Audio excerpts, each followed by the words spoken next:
Maintenant, on s'en va dans un autre registre beaucoup plus sérieux et moi, ça m'allume. Je vous dis ça de façon brutale. Hier, j'avais des petites clips de l'abbé Gravel qui vont être diffusés bientôt là, avec le documentaire sur la mort. Et on est ensemble sur son perron à Joliette. La rivière passe en arrière, le drapeau du Québec, la statue de la Sainte Vierge. Puis là, on parle de cancer. Puis il me dit à un moment donné, il dit, tu sais, Stéphane, j'ai toujours bien fumé pendant 49 ans. Là. J'aurais aimé ça vivre longtemps comme mon père jusqu'à 76 ans, mais là, tu sais, je suis dans la soixantaine. Puis je me rends compte que je le savais. Je le sais là, que je vais mourir. J'ai pas de regrets, mais je suis conscient que j'ai fumé pendant 49 ans. Bien, on en a le résultat, c'est la publicité brutale aussi que vous allez voir cette semaine concernant la lutte au tabagisme. On a M. Bugeaud qui est au bout du fil. Bonjour. Bonjour, M. Gendron. Bonjour. Justement, on va repasser la publicité. Les gens l'ont vu. Moi, j'ai toujours été partisan là, de la pub très choc. Et je vous dis, là, je l'ai regardé le vidéo, puis je vois mes gens que j'accompagne en soins palliatifs. Oui, bien effectivement, mais en même temps, c'est la réalité. Oui. C'est la réalité brutale et c'est ça. Puis moi, j'essaie d'arrêter de fumer. Là. C'est souvent des problèmes émotifs qui sont liés à la cigarette. Puis à tous les jours, là, ces temps-ci, je revois votre pub puis je me dis, est-ce que je vais laisser ça à mes enfants comme héritage, une souffrance épouvantable, là, parce que c'est ça qui m'attend aussi. Là. Mais c'est ça que vous voulez nous montrer aussi, qu'on prenne conscience de ça. Là. Oui, bien en fait, parce que la réalité, c'est que malheureusement, un fumeur sur deux va décéder des suites de son tabagisme s'il n'arrête pas de fumer. Donc, c'est ça la statistique qui est accablante et qui est dramatique en soi, et c'est ce que la publicité reflète avec le slogan « Fumer, souffrir, mourir », mais c'est malheureusement la réalité pour un fumeur sur deux. D'après vous, là, évidemment, ça s'est fait dans d'autres pays, j'imagine, là, ces concepts publicitaires-là choquent. Est-ce que, pour une fois, ça va faire réfléchir encore plus de monde? Est-ce qu'on va aller en chercher plus? Bien, on le souhaite bien. Puis l'année passée, on avait une campagne aussi au ton assez choc. Et chaque année, on évalue, on fait un sondage pour évaluer la portée et aussi l'impact de cette campagne-là. Et l'année passée, on a atteint des résultats extrêmement élevés. Okay. En fait, c'était les plus élevés dans les 10 dernières années, dans les différentes campagnes qu'on a fait pour la semaine pour un Québec sans tabac. Donc, c'est un message qui porte. Il faut pas faire que ça parce que c'est pas tout de montrer le drame. Il faut aussi dire, tendre la main et dire aux gens, bien, si vous avez besoin d'aide, on est là et on va pouvoir vous aider, notamment avec les services J'arrête. Mais c'est ça. Donc, c'est une campagne, effectivement, dont le ton porte et rejoint beaucoup de gens. Au niveau de la finalité, vous avez tout à fait raison, mais évidemment, le cancer, on pense au cancer du poumon en premier, là, qui pourrait nous arriver comme fin dernière, mais moi, j'ai connu une dame, elle n'est pas morte, là, j'en parle au passé parce qu'elle n'est plus dans ma vie, mais à la ville de Huntington, une femme vraiment dévouée, professionnelle, a amené le développement économique d'une main de fer, puis à un moment donné, elle m'appelle, elle dit, Stéphane, elle dit, j'ai le cancer de la vessie. Elle était dans tous ses états. J'ai jamais vu une femme démolie comme ça, stressée, puis c'était à cause de la cigarette. Oui, bien en fait, il y a 16 types de cancers qui sont causés par le tabac. Oui. C'est un des messages de la campagne de cette année. Puis effectivement, outre le cancer du poumon qu'on associe bien, oui. il y a des cancers comme du larynx, du pharynx, l'œsophage, l'estomac, le foie, le rein, le pancréas, la vessie, vous le mentionniez. Oui. Puis il y a deux types de cancers qui sont très récemment nouvellement associés au tabac. C'est le cancer du foie et le cancer colorectal. Oui, oui. Donc la démonstration, le lien de causalité a été établi, puis depuis maintenant environ 1 an et demi, là, c'est clairement reconnu sur le plan scientifique que ce lien-là existe et c'est une cause importante. Vous parlez du cancer colorectal, un cancer qui est pratiquement, là, on le sent pas, là. On l'a, mais on le sent pas. Exactement, comme plusieurs cancers d'ailleurs. À partir du moment où les cellules se développent, souvent quand on a des signes plus évidents du cancer, le cancer est déjà assez avancé. Donc c'est très insidieux dans ce sens-là, le cancer aussi. Puis c'est pour ça que la meilleure prévention qu'on peut faire, c'est de réduire les risques qui peuvent être la source du cancer. Et dans le cas du tabac, le risque, il est clair et le moyen de prévention, il est très clair aussi. Le fait de ne pas fumer réduit radicalement le risque associé au tabac et ce type de cancer-là. Bien sûr que c'est un effet cumulatif parce que des gens qui ont fumé pendant plusieurs années, des dizaines d'années, ben ça ne veut pas dire nécessairement parce que la personne cesse de fumer qu'elle n'aura pas le cancer. Ben non. Mais le risque est quand même réduit à partir du moment où on arrête d'exposer son corps à des produits qu'on retrouve dans la fumée de tabac. Exactement. Et même toute fumée, là, on parle de vapotage, là, puis on parle de...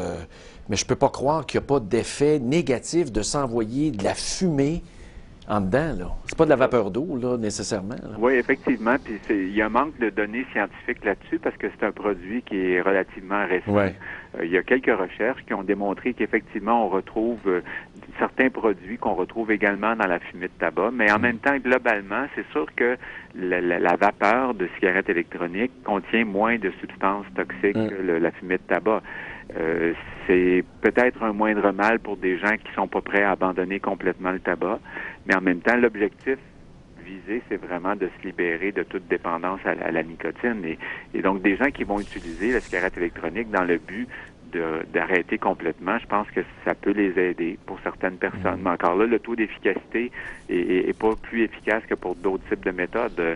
Il y a des méthodes comme, entre autres, les services J'arrête au Québec, qui est avec la ligne téléphonique 1-866 J'arrête, qui est un service gratuit, payé à même les fonds fournis par le ministère de la Santé du Québec. Ben, c'est un bon moyen. Il y a là des spécialistes, il y a des gens qui peuvent vraiment prendre chaque personne, les écouter et leur donner du soutien en fonction de leurs besoins précis. Mais dans mon cas, moi, c'est un problème psychologique parce que, écoutez, on ne débattra pas de ça en ondes, là, mais vous avez tout à fait raison. Puis la ligne J'arrête, j'imagine, c'est une ligne où on peut se confier, puis parce que, je vous donne un exemple, là, à soir, là, je sais que je vais pouvoir prendre du temps avec ma blonde, puis on va regarder tel montage, puis tel document que j'ai fait, là, puis ça, on va se faire plaisir, une petite cigarette, puis, mais c'est ça, c'est toujours lié à quelque chose d'émotif, pour bien des gens aussi, là. Oui, mais en fait, il y a deux composantes à la dépendance au tabac. Il y a une dépendance physique, qui est la dépendance à la nicotine, c'est une chose en soi, et l'aspect psychologique. Oui. Et souvent, les gens pensent que la dimension la plus importante, c'est l'aspect physique, alors que dans les faits, c'est l'aspect psychologique. Parce que oui, au niveau physique, c'est ce qui fait que plusieurs fois par jour, les gens vont sentir un besoin de fumer, sinon ils ont des symptômes de sevrage, parce que c'est vraiment ça. Quand l'organisme manque de nicotine, alors qu'on l'a habitué pendant des années à avoir une certaine dose, ben il va demander. Le cerveau va crier, il va dire ben j'ai besoin de nicotine. C'est l'heure. Mais en même temps, quand quelqu'un arrête de fumer, au bout d'une dizaine de jours, il n'y en a plus de nicotine dans l'organisme. Donc, ce n'est plus la dépendance à la nicotine, c'est la dépendance psychologique. Oui. C'est le fait d'associer ça à certains moments, à certaines situations. Oui. Alors, et c'est tout le jeu de ça, c'est comment on se défait de ça. Ben oui, puis la publicité qu'on nous a bombardée inconsciemment, là, c'est un événement en chum, on parle de si on en grille une, c'est toujours le rendez-vous. Oui, c'est ça. C'est bien fatigant. Mais en même temps, dans les faits, faut se le dire franchement, là, le tabac, c'est du poison. Oui. Donc, oui, on fume par habitude, par conditionnement, par dépendance. En même temps, c'est un produit qui risque de nous tuer. Donc, qu'est-ce qu'on fait dans cette dualité-là? Comment on réagit? Quel genre de moyens on prend? Puis moi, ce que je dis, c'est si c'est difficile d'arrêter de fumer, puis ça l'est, ben pourquoi les gens n'iraient pas chercher de l'aide? Oui. Il ne faut pas hésiter d'appeler un service comme la ligne J'arrête. Les gens sont pas là pour vous juger. Les gens sont là pour dire, OK, qu'est-ce que vous avez essayé? Comment on peut vous aider? Comment on peut travailler ensemble pour que vous atteigniez votre objectif, qui est de vous libérer de cette dépendance qui est le tabagisme? En terminant rapidement, là, puis après, là, garantie, je vous laisse tranquille. L'État d'Hawaï a voté une loi pour augmenter le seuil minimal d'âge pour fumer à 21 ans. Le New Jersey l'a fait hier, mais j'ai pas vu récemment si le gouverneur allait mettre son veto ou pas. Là, ça brassait un peu. Est-ce que ça serait pas mauvais? C'est un outil parmi tant d'autres, là? Qu'on développe ça aussi au Québec. Oui, que, admettons, on rehausse l'âge minimal là, pour fumer à 21 ans. Ça peut faire partie des avenues qu'on peut envisager, mais c'est pas tant l'âge qui est le problème, c'est plus la disponibilité du produit.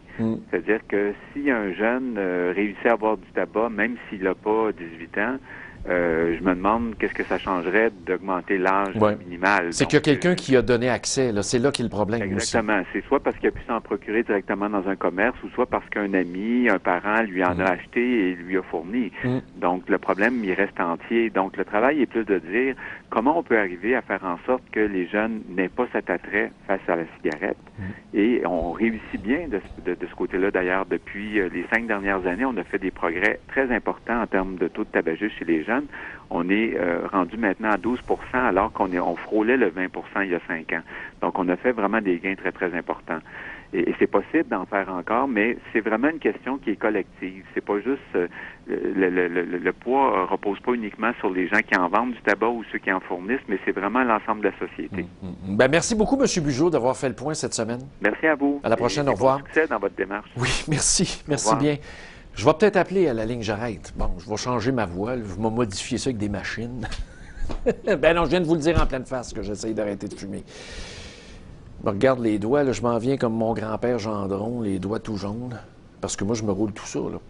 Je vous le dis, à soir, c'est la dernière fois, parce que là, je m'en vais faire mon bénévolat à Desmarres-Dion là, pour mes amis au centre de soins palliatifs. Là, je vais être bien stressé, bien fatigué, là. Fait qu'à soir, un petit verre de Porto, on va fumer, mais c'est fini après. Je vous le dis, c'est fini, fini, fini, fini. Bon, on va prendre une pause. C'était Mario Bugeaud du Conseil québécois sur le tabac et la santé. On prend une pause et on revient, on continue. J'ai une petite surprise concernant Pierre-Carl Pellado.